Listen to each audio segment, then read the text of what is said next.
From the Library of Congress in Washington, D.C. Good morning and welcome to the National Book Festival. My name is Colleen Chogan, and right now I'm serving as the Deputy Director of National and International Outreach here at the Library of Congress, which means I get to come to great events like the National Book Festival. I'm very honored this morning to introduce Lisa Scottoline. In my so-called spare time, I also write mystery novels, and I'm a lifelong reader of mystery and suspense. And because of this, I'm very confident in stating the obvious. There are very few authors in the country today who write more compelling, page-turning thrillers than Lisa Scottoline.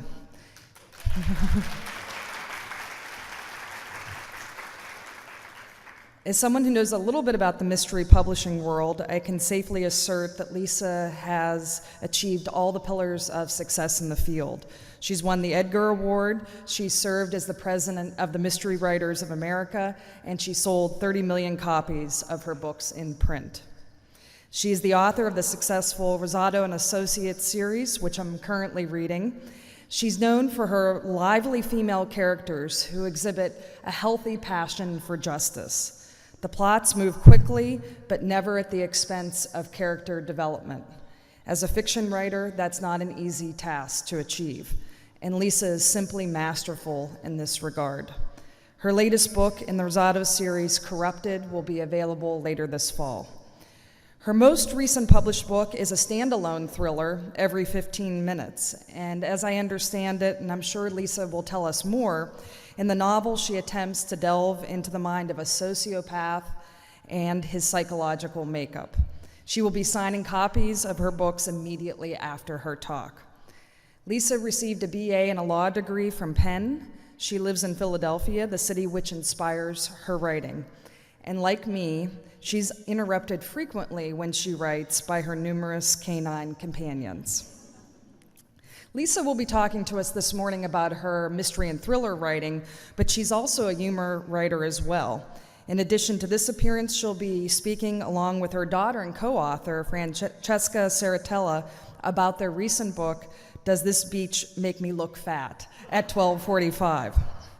So Lisa, I've been on a quest for 10 years now to find a beach that doesn't make me look fat. So if you find one, will you please tell me? Without further delay, please join me in welcoming Lisa Scottoline to the National Book Festival. Thank you.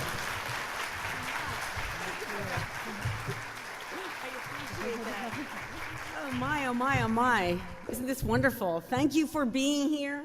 Thank you for putting up with my shenanigans as I tried to find the right microphone and forgot that the wonderful Colleen would be introducing me and telling you all the good puffy stuff that someone needs to say before I step up to the microphone and disillusion you. Can you hear me okay? Because God forbid you miss a word of the pearls that will fall from my lips this morning. This will be the serious part of our show because it's the thank you part. I'm American. I am hugely honored to be at the National Book Festival. I am proud to live in a country that has a National Book Festival.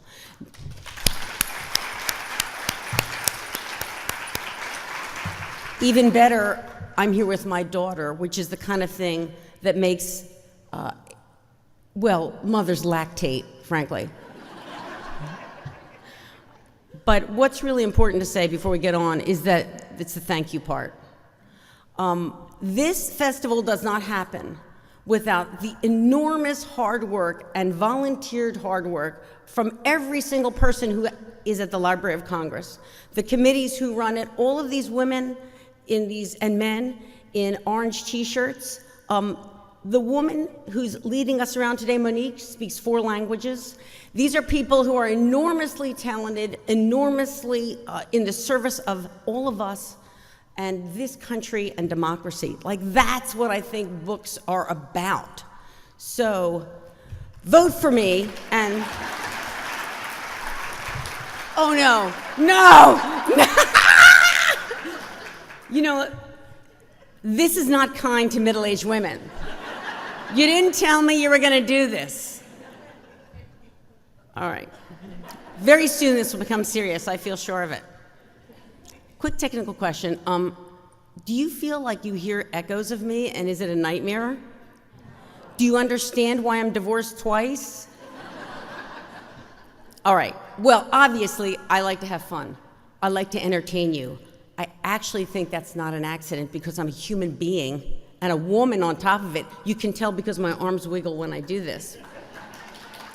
Oscar de la Renta says that no woman over the age of 40 should ever wave goodbye. In any event, when I think about why I love books, and when I think about why I like to listen to authors, I have two questions of them. First is, no, did you get your hair blown out? No. Yeah, I did get my hair blown out. First question is, how did you get to be an author? Second question is, where did you get your ideas? Is that about the size of it? Like, isn't that what you want to know? So let me start with the first part, which is how did you get to be an author, which is me talking about myself. Then I'll segue into talking about myself,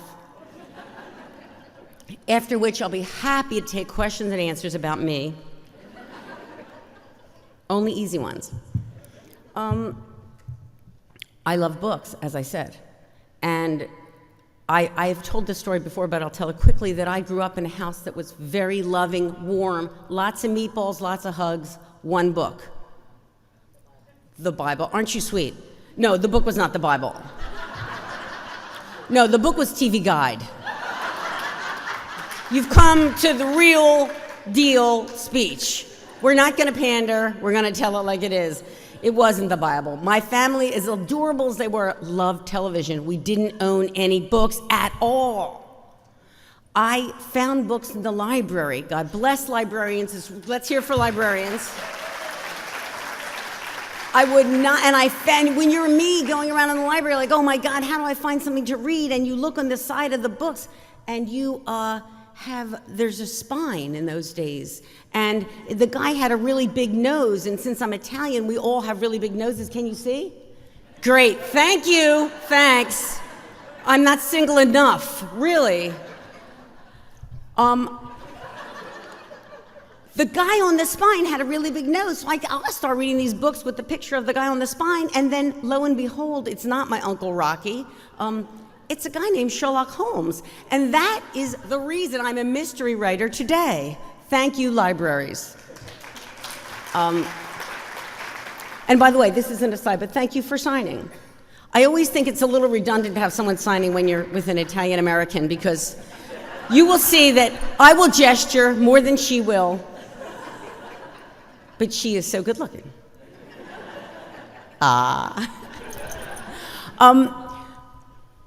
Why mystery? Partly the Sherlock Holmes, and partly someone else you may know, Nancy Drew. Can we talk about the girl detective? Can we? Think back, because to me, I like to make you laugh, but I take all of this very seriously. And you'll see, if you want to ask me, I can give you some English major dirty talk. But the bottom line is, when you read anything, fiction or nonfiction, take a look at it and see what details the author is selecting. Because there's a method to the madness, and there was in Nancy Drew. Nancy Drew had, if you remember, a girlfriend, because we all have girlfriends, yay! Don't let me forget this. You're all charged with me not losing my jewelry. She had a girlfriend. She had a boyfriend because she wasn't a middle-aged woman. Is my bitterness showing? Good, good. She didn't have a mother, remarkably for American fiction. Popular American fiction, motherless. There's a reason for that. Think about To Kill a Mockingbird. Part of the reason is so the little girl can be adventurous. And that's what sort of happened to Nancy Drew. Because if you ask me what is the telling detail in Nancy Drew, I will suggest to you that it is the blue roadster. Do you remember anything about Nancy Drew but the blue roadster? I don't. She's running around. She's looking for all the tchotchkes that are apparently missing. The clock is missing. The watch is missing. The staircase is missing. Who loses a staircase? I lose my keys. I could lose that bracelet. I will never, right? But I know where my staircases are.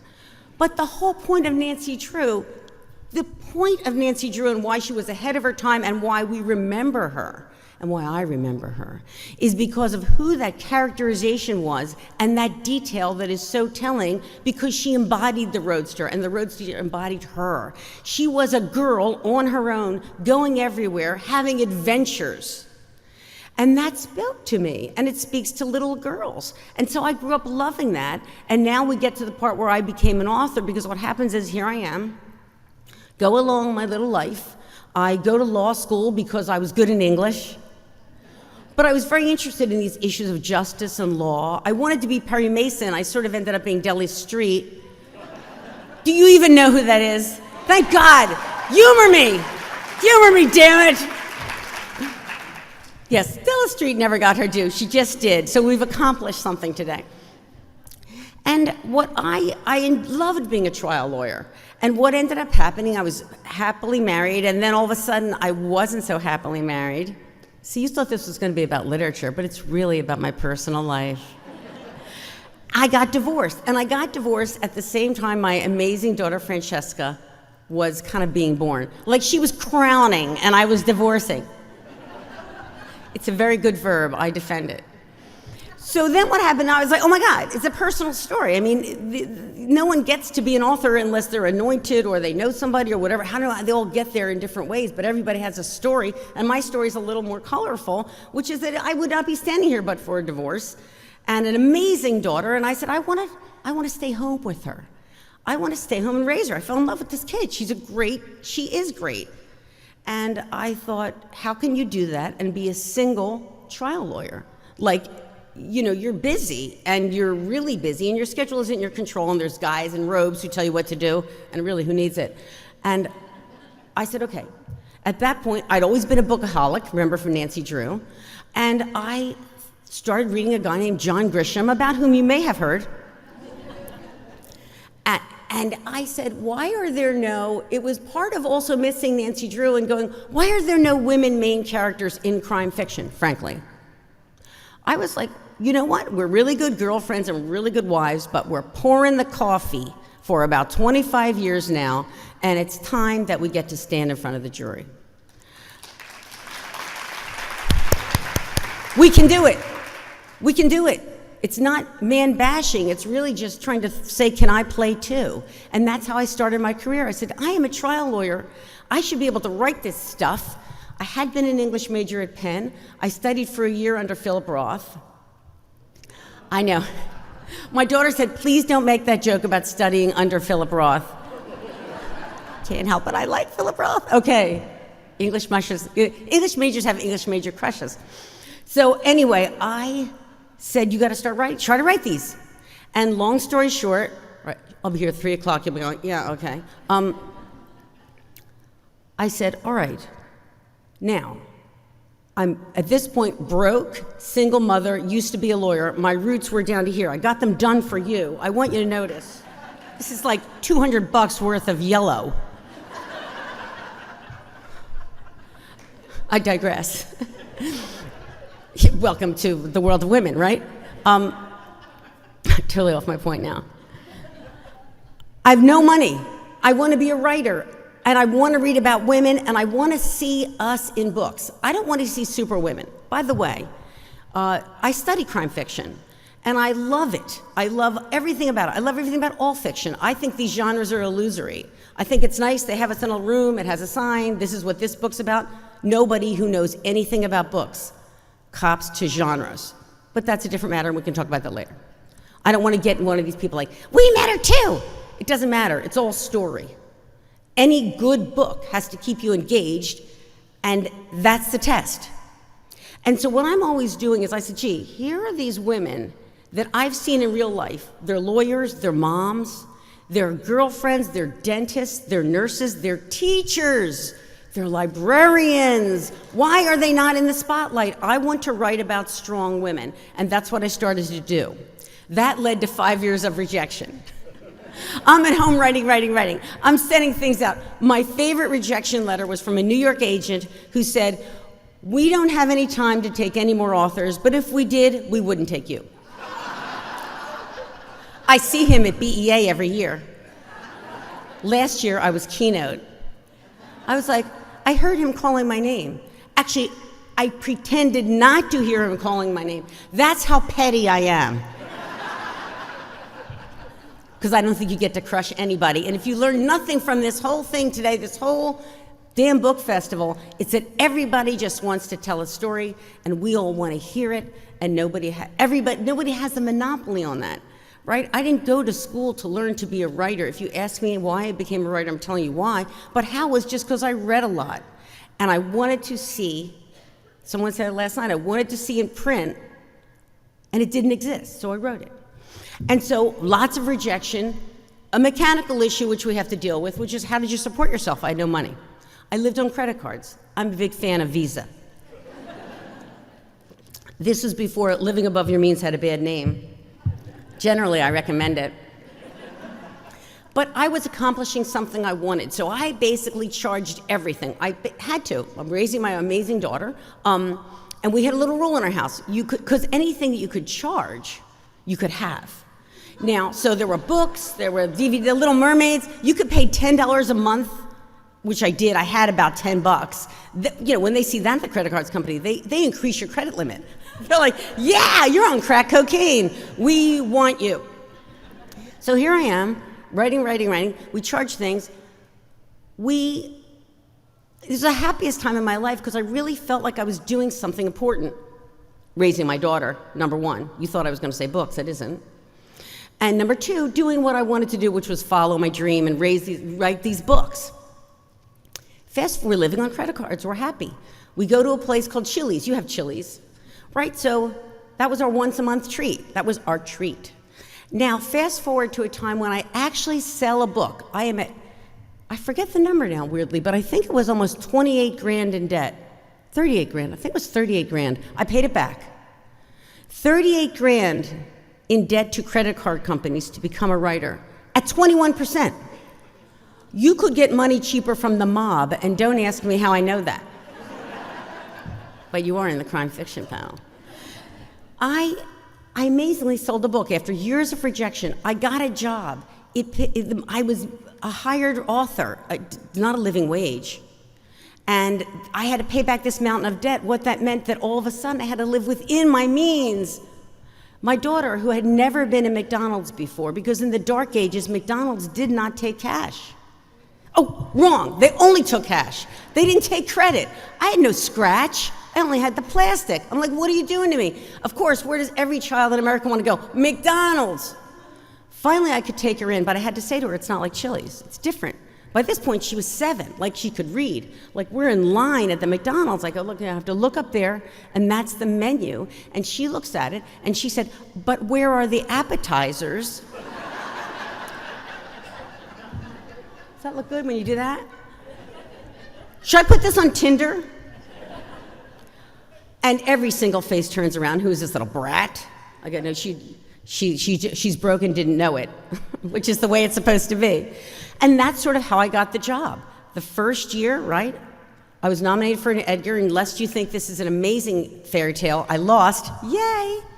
But the second year I was nominated and I won. And with your grace, thank you, but by your grace, I'm here today. Because it's all about readers, it just is. And Francesca is such a great young woman and always sort of says smart things, as our kids are wont to do. Isn't that annoying?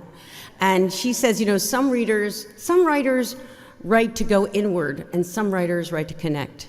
And I'm the poster girl for writers who write to connect. Because I like to tell a story, and the story is always about somebody in a bind. Now, this we're sort of segueing, if you're following. How did I get here? That's how I got here. Where do I get my ideas? My inspiration is all of us.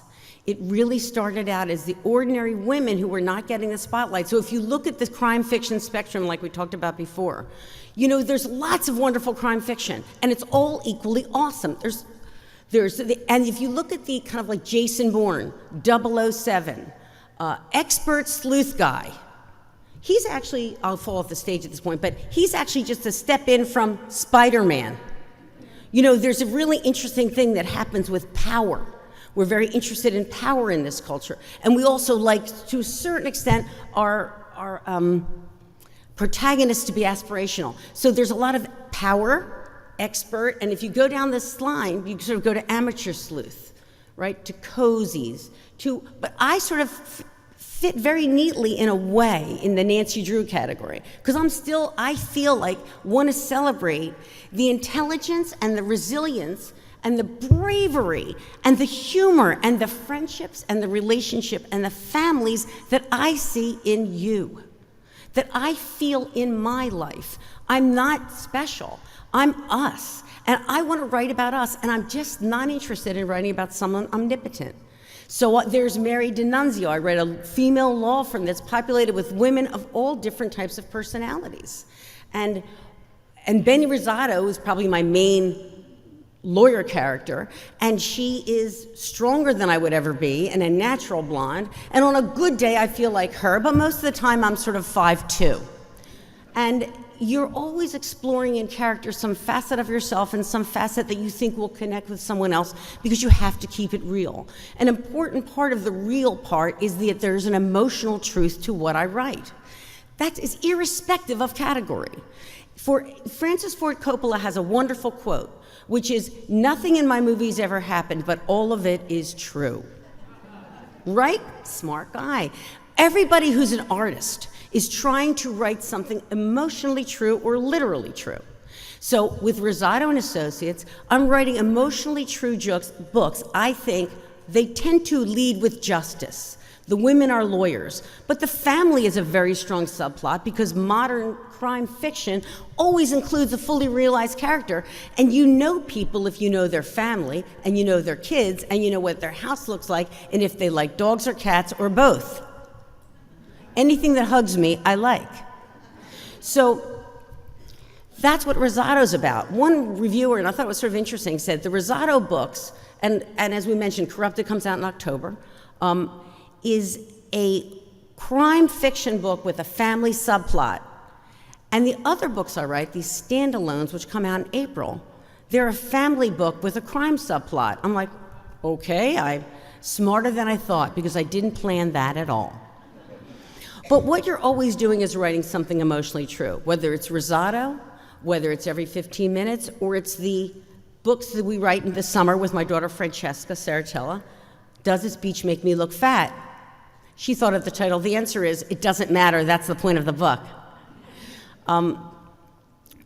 So where do you get emotional truth from? You have to get it from something really honest to God felt. So here we go. Let's tell a story. Why start now? Here we are.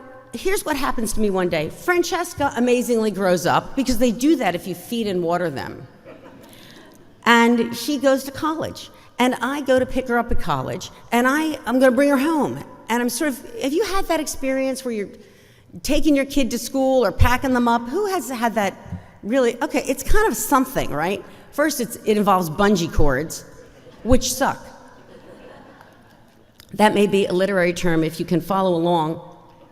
But that day, you don't forget that day, because we're packing everything in the car.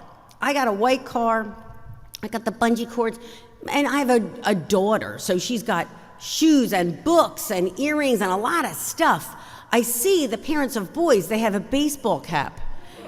Maybe a collection of baseball caps. I'm like, but I love my kid, and this is great. We get all the stuff in the car. We put on top of the car a box spring and the mattress, and then there's the red rug that was on her floor, a maroon dorm rug. Do you understand what I'm saying to you? I'm going to say right now a curse. Everybody has to deal with me saying cheap-ass red rug.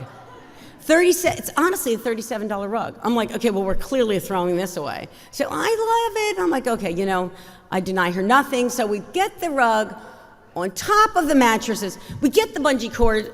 It's liability on wheels, I'm just telling you. We wrap the thing up. We leave Boston. We are heading for Philly. In Connecticut, we get the worst rainstorm in the history of rainstorms. My car, which is white, previously white, turns into the Bloodmobile because the red is leaching the windshield. It's like, I don't know what plasma looks like, but I'm pretty sure it's red, yellow, and thin. vaguely stomach turning. The people on I-95 are pointing and laughing. We're going 20 miles an hour. I can't, there's so much frigging red. Have you ever washed anything red?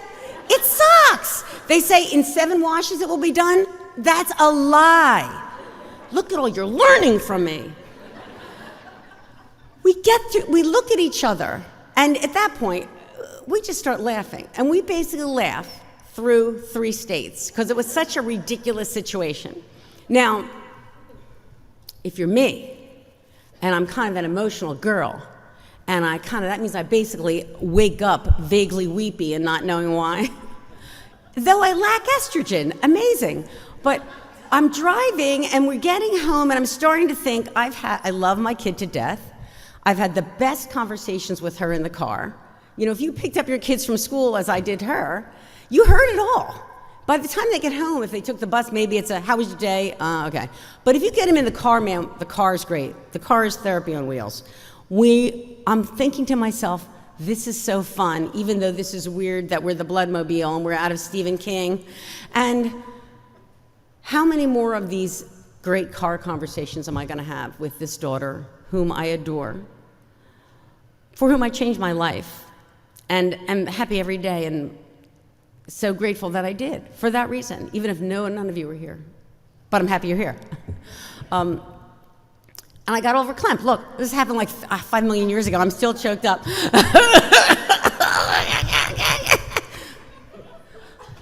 I hope the other speakers are better. But in any event, I said to myself, what's happening to you? You've lost your mind. But then I realized I was having trouble letting her go. And then when I got home, I thought to myself, you used to be a lawyer, you used to have a brain, you used to think, to frame the issue more carefully. And if your question is, how am I feeling about letting my daughter go? You're always going to get the wrong answer. Your problem isn't the answer. The problem is the question is framed improperly. Because the fact is, the question of letting go assumes that you owned in the first place, and Scottoline, you didn't. You took care of her, but she's not your property to let go. And as soon as I said that, I actually felt like my heart actually lifted. I write that in books. I'm telling you, it's a true thing. I was like, oh. And so I said, that's a novel. What's it born of? It's an emotion. Okay, so the emotion the novel that powered was called Look Again. I almost said Letting Go. A Philip Roth book. Get over it. Look Again is about, on the top line, think Nancy Drew. What's the missing clock of the plot? Because it's only the top line of the plot. It's not what really matters in the book, and it's not what keeps you turning the pages, even though people think it is. I'm telling you a secret that only you know. There's emotionality to books that makes you read them and not put them down. When there's a page turner, there's something that got you by the heart, not only the throat, the heart. So the plot of Look Again is a single woman, a single mother, who is a writer. Someday I'll write fiction, it'll be interesting. She lives in the suburbs of Philadelphia. She writes for a newspaper, and she has adopted a child, a little boy, a 3-year-old, and she gets in the mail one day a placard, those cards, and it's from missing and abducted children. And it says, have you seen this child? And she looks in the middle picture, and that's a picture of her kid. She knows him. And so she didn't think there was anything wrong with her adoption. As far as she was concerned, there wasn't. But there's been something amiss, a family story with a crime subplot. Because all of a sudden, smart readers, and all readers are smart, and my readers are the smartest, damn it! And you are, because I do think that there's an engagement that I'm trying to do, and anyone who reads a lot. I mean, I don't know if it's because you get smart or because you read, or you read because you're smart. It doesn't really matter, because we're all in the same damn room, and ain't it great? What happens on the first page of that book is because readers instantly know, whoa, there's a real question here. The question is, if there's something that went wrong with this woman's adoption of her child, and by the way, this child is all she has. It's her life. What is she going to do? If she tells the truth or goes to find out the truth, she could risk losing her child. But if she keeps the secret, she can keep the child. The question in Look Again that the book answers is, who owns a child? Is a child your property or not? The emotionality of that book comes from that stupid red rug. And that's a really true thing. I'm okay on time? I'm not bored, but you might be. One more story? Quick other story. This is more current because it's about every 15 minutes, apropos where you get your ideas. Sometimes you're me and you're sitting around, I turned 60. I shouldn't say this so much, but I'm saying it. And I was thinking about, isn't anyone gonna say you don't look it?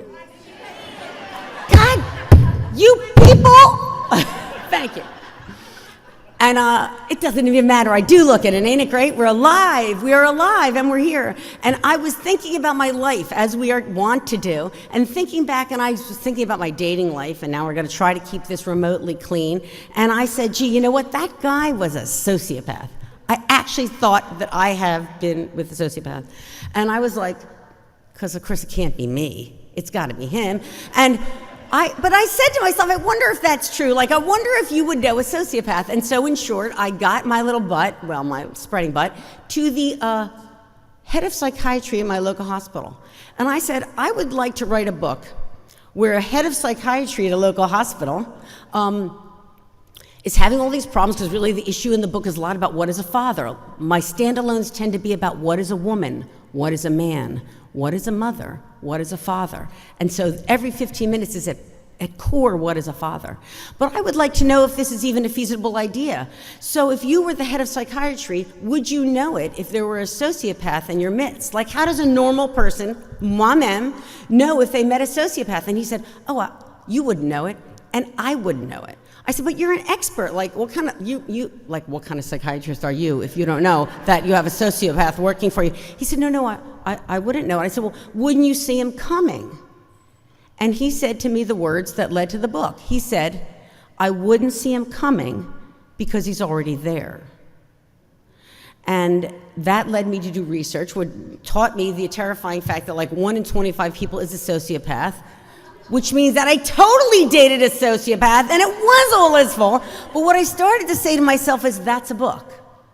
That the notion that you don't see something coming, so here's this psychiatrist in every 15 minutes who is treating somebody who has OCD. I was very interested in mental illness, how we criminalize it in this country. We're gonna deal with this. We deal with it in every headline, don't we? You don't need me to tell you that.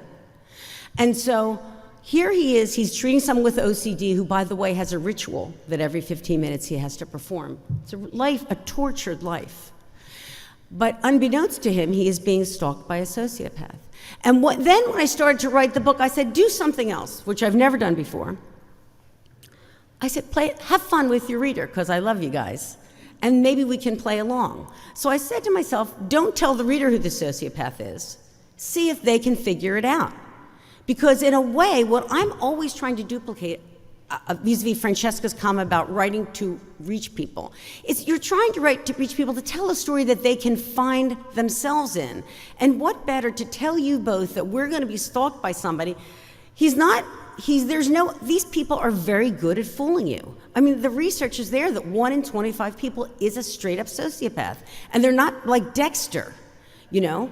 They tend to they're people whose, I'm not an expert on this, but I did have expert knowledge, and they sort of said to me, well, people who just don't feel empathy. Well, I'm the queen of empathy. I wake up empathetic. So I was like, gee, and this psychiatrist does too. He's empathetic. So what's better for a battle between a protagonist and an antagonist, or good and evil, than a sociopath and an empath? And that's the war that is being waged in every 15 minutes. But it is, in a way, what we go through, and what I loved about writing that book, and I hope you liked it, and thank you for supporting it, is that I think in a way it is emblematic of all of the little struggles that all the people sort of go through in my books, in that we face everyday problems. You know, their divorce, their illness, the number of people who write to me, I must tell you, I feel so honored to be in books. And because I love them so much, and I love readers so much, but I love the email that I get from people who said, I read your book during chemo. Not just the humorous books, but the humorous books, right? What's better than a good laugh? What books really do, this sort of brings me around to what I'm trying to say, is that even though this guy's being stalked by a sociopath, that's not an everyday struggle, if you're lucky. You don't date him, and definitely don't pay for dinner, is what I'm saying. Like, keep your wallet close. We will undergo the stuff of life, the vicissitudes of life, the normal everyday, from I can't get a parking space to it costs too much to get highlights to, I have like wrinkly knees now and that does kind of suck. All the stuff that the little worries and the big worries and the chemo worries and everything. I think the reason books matter is because I think they heal. Right? Books heal. They nurture us. They take us somewhere else. And I don't think it's somewhere else like the way the internet does. Look, I waste time on the internet like everybody else. Like me on Facebook, it's me. I do it. I'm on Twitter. I waste the same GD amount of time you do. Look at me, I kept it clean for you. But nothing, if you spend an hour reading the Facebook, I bet you will feel differently than if you spend an hour reading a novel. Isn't that true? Isn't that so true? You are restored, you are centered, you are focused. When I think about why book clubs have grown, and thanks to the book clubs who read me, and everyone who reads me really, but book clubs are grown and every single session's the same. The first 5 minutes about the book, and the next 45 minutes are about my dog, my grandkids, my hair, my carbohydrate count, my cholesterol, my LDL. And that's not a bad thing. Books help you reach yourself and reach others, and books connect. That's why the arts matter. And that's why I am so grateful to all of you for being here today. This is a wonderful festival. I think it's really wonderful that kids see that reading matters. But I want to speak for a second to the grown-ups, because our world is full of mortgages and bills and online bill paying and trying to get the dog out. And I always feel like we're always running timetables of, well, at 2 o'clock, this is happening for somebody else, so I have to be here. And we need to take the time to nurture ourselves. So sit down sometime. I don't care if it's an ebook, I don't care if it's a paperback, I don't care if it's an audio. God bless audio too. Stories are meant to be listened to. Just nurture yourself, center yourself, do yourself a favor, read a book.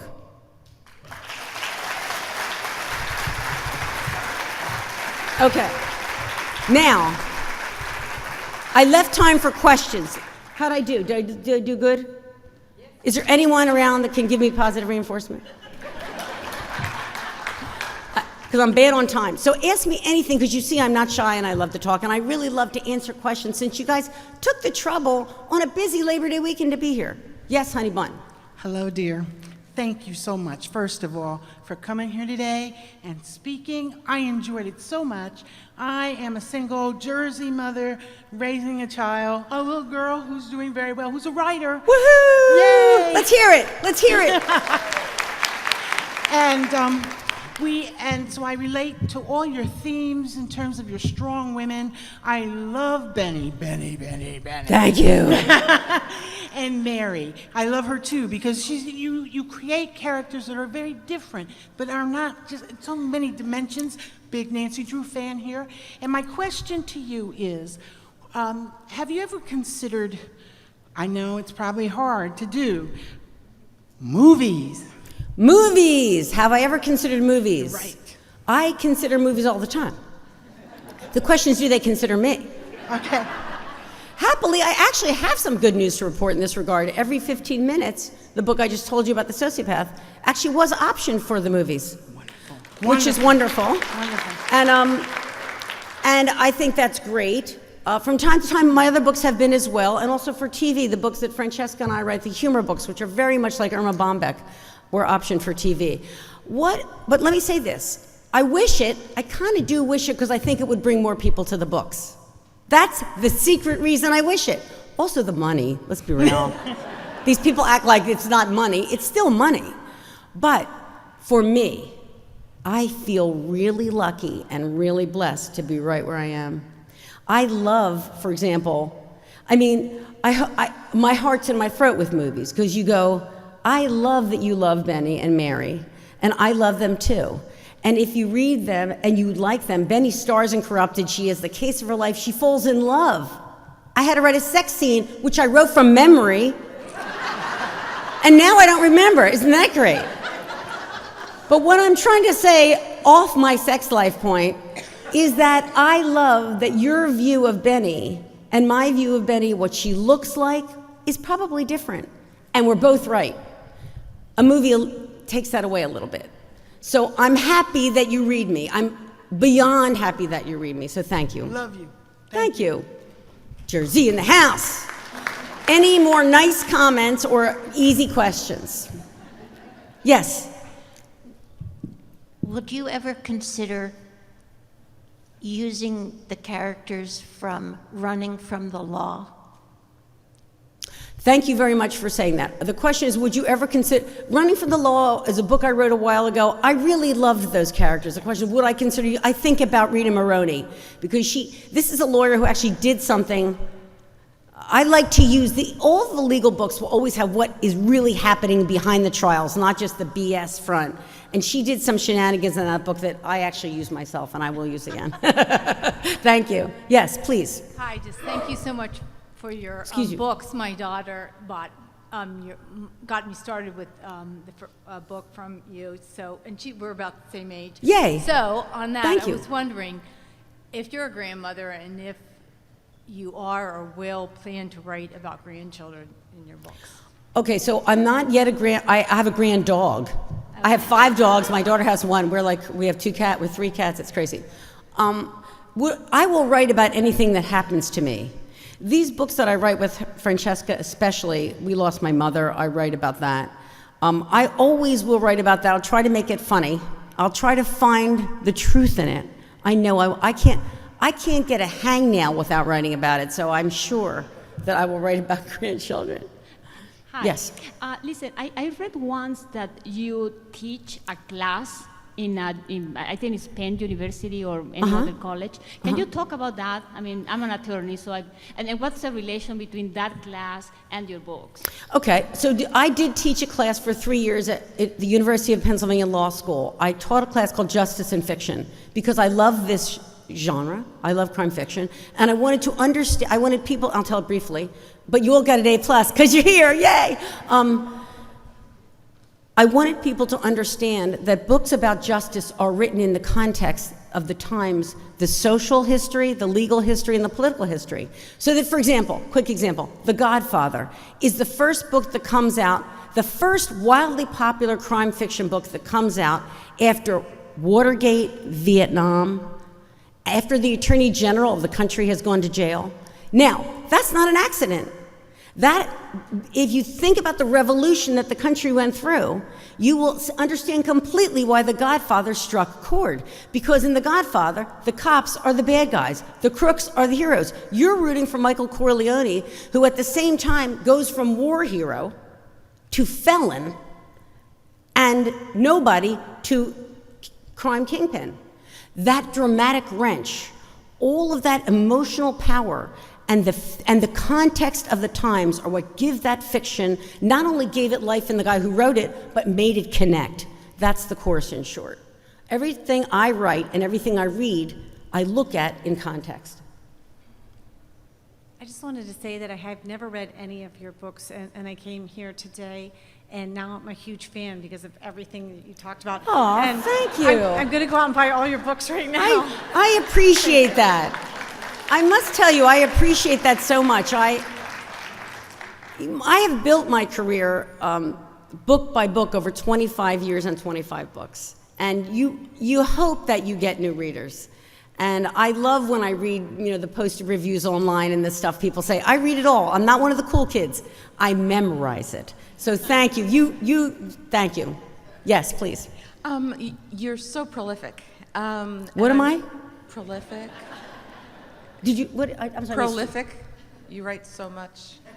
And Oh, prolific. Yes. Oh, I'm sorry. prolific. I thought she said you're full of it. I'm like, oh my God! They found me out! An imposter just got busted.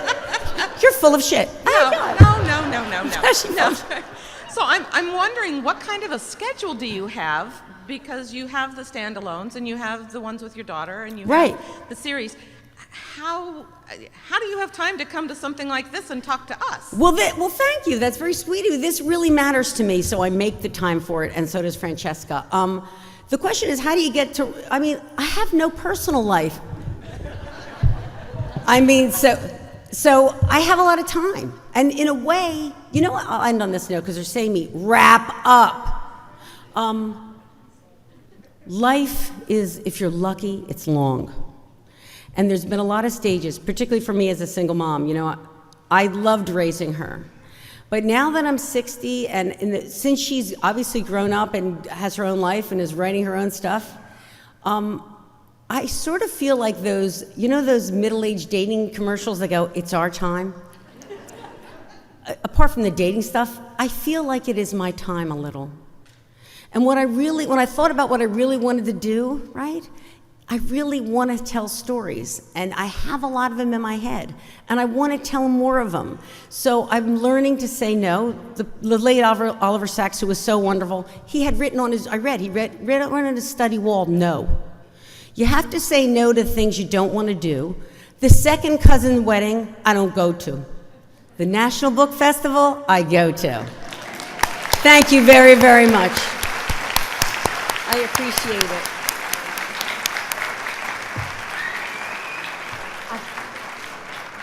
Can I take that? Okay. I just quickly want to say that my husband and I have listened to your audiobooks in the car. He loves them as much as I do. Thank you so much. I appreciate it.